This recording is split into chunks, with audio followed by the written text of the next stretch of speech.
आज किंबा आसंता काली स्पष्ट हेब रत्नभंडार एसओपी आईनगत और विभिन्न दिग उपरे चली तर्जमा।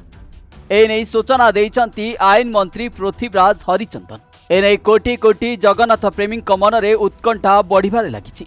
आसंता 14 रत्नभंडार खोलिबा निष्पत्ति निया जाइछि।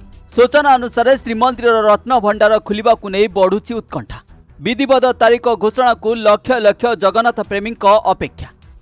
धार्य तारीख में रत्नभंडार खोलिबार प्रायतः स्पष्ट बोली कहिले आईन मंत्री। 14 तारीख में रत्नभंडार खोलिबा नहीं तदारख कमिटीर निष्पत्ति उपरे श्रीमंदिर परिचालना कमिटीर मोहर मारी सारी। ए प्रस्ताव सरकार पाखरे पहुंचीबा परे एने विधिवत तारीख घोषणा करि पारंती राज्य सरकार।